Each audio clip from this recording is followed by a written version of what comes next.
Halo semuanya, balik bareng aku Noel, bentar ya.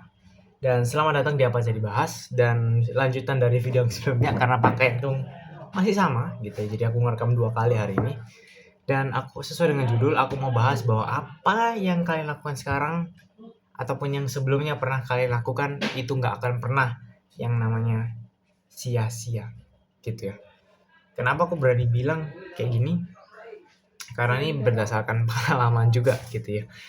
eh Mungkin kan bingung juga kayak tahun ini aku 20 tahun dan 20 tahun pengalamannya kok kerasa banyak banget gitu. Sebenarnya nggak juga sih, cuman karena aku lebih memaknai setiap apa yang aku lakukan, apa yang aku alamin, itu aku maknain dan aku berusaha untuk mempelajari hal-hal itu. Dan apa yang aku mau bagiin bahwa setiap yang kita lakukan itu nggak pernah sia-sia. Mungkin kalian pernah mikir, misalkan aku sendiri karena jualan online juga, pernah ngirim, sering banget lah untuk pergi untuk ngirim barang ataupun ngambil barang. Beberapa kali pernah, nggak cuma sekali, tapi ketika aku misalkan mau ambil barang, datang ke supplier, ternyata barangnya aku udah pesen, pas datang kosong abis. Padahal jaraknya lumayan jauh, bisa mungkin 20 menit perjalanan. Berarti kan PP, pergi pulang kan tinggal kali dua kayak gitu. Apakah itu sia-sia? Bagi beberapa orang ketika berpikir bahwa ya aku udah pesen, seharusnya aku datang barangnya aku dapat, aku pulang bisa membawa barang yang udah aku pesan untuk dijual lagi gitu lah ya. Tapi ketika pulang dengan membawa tidak membawa apa-apa, sama seperti ketika pergi gitu ya, pergi bawa tangan kosong, pulang juga tangan kosong, menghabiskan waktu kurang lebih 40 menit. Tapi yang aku pahamin bahwa itu nggak sia-sia. Kenapa? Karena aku akhirnya jadi tahu gitu kan. Jadi pembelajaran buat aku adalah sebelum aku pergi, aku mastiin dulu barangnya bisa diambil atau enggak. Karena yang aku pernah alamin adalah ketika aku mau ambil barang, itu aku ngomongnya kemarin, jadi besok nanti jam segini aku ambil. Tapi hari hanya ataupun hamin berapa jam itu aku nggak konfirmasi. Jadi itu menjadi suatu pelajaran juga buat aku secara pribadi dan bahwa ini menjadi sebuah cerita yang bisa aku ceritakan ke kalian gitu. Jadi pengalaman yang aku udah pernah alamin itu pada saat ngambil barang contohnya, itu bukan contoh tapi itu memang beneran pernah terjadi. Itu nggak sia-sia. Kenapa? Aku akhirnya bisa bagiin ke kalian. Itu bisa menjadi sebuah cerita untuk kita ceritakan ke teman-teman ataupun menjadi sebuah pembelajaran pribadi buat kita bahwa ya pada saat itu aku seharusnya konfirmasi ulang gitulah. Dan nggak cuma dalam hal itu, banyak hal itu kita nggak bisa ngomong itu sia-sia. Banyak orang yang kuliah, mereka merasa salah jurusan, mereka selesaikan kuliah mereka dalam 3,5 tahun, 4 tahun, dan seterusnya. Tapi mereka pada akhirnya kerja di jurusan yang berbeda dengan mereka kuliah. Data di Amerika menunjukkan tuh 81% seharusnya, ataupun di atas 50% lah. Bahkan orang yang kerja beda dengan jurusan yang mereka ambil. Kecuali kedokteran. Jadi kedokteran itu udah pasti sesuai gitu kan. Lu kuliah finance gitu ya, lu kuliah ekonomi, lu kuliah hukum, jadi dokter kan nggak mungkin itu kan, ngobatin pasien kan nggak mungkin, jadi pasti sejurusan kalau dokter gitu ya.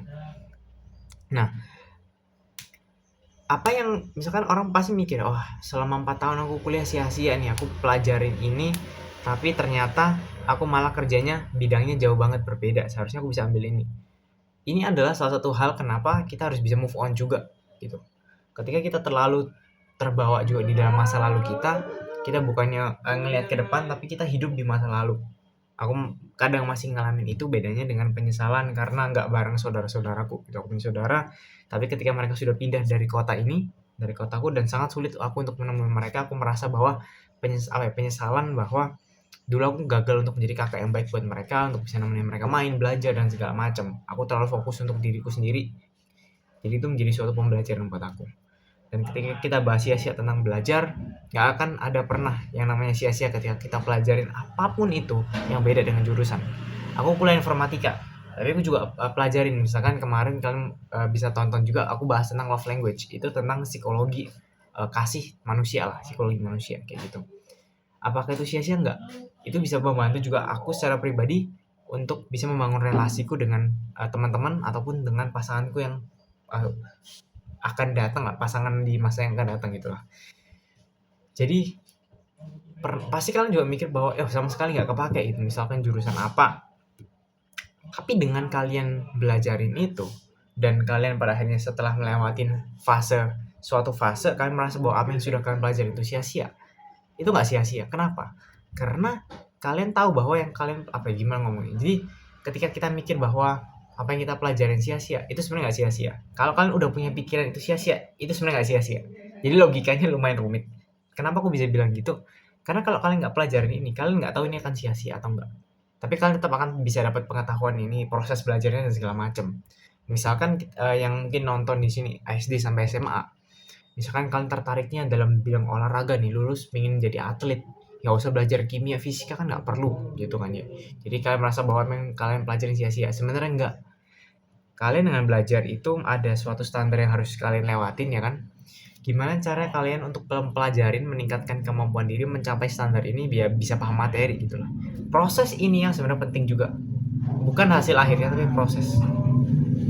Jadi lebih baik kita fokus pada proses untuk kita bisa mencapai hasil maksimal daripada buat dapat hasil tapi proses yang beradul kan sama kayak kalian contek pelajaran gitu kan. Kalian nyontek dapat nilai yang maksimal sempurna ya kan, coba 100 gitu, tapi dengan cara kalian nyontek dan segala macam tidak menikmati tidak melewati proses belajar itulah yang sia-sia sebenarnya.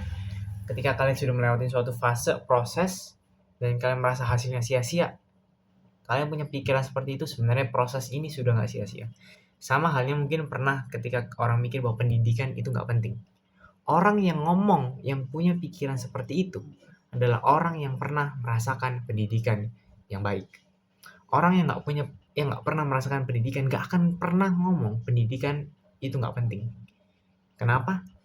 Ya karena dia nggak ngerasain, dia nggak punya kemampuan berpikir hingga taraf tersebut. Karena pasti orang yang nggak bisa berpikir seperti itu, aku sorry to say, tapi mereka bisa kalangan bawah gitu ya, secara ekonomi, secara sosial. Karena mereka lebih mementingkan gimana caranya untuk hidup dengan cara cari duit. Itu kan gak usah ngapain sekolah.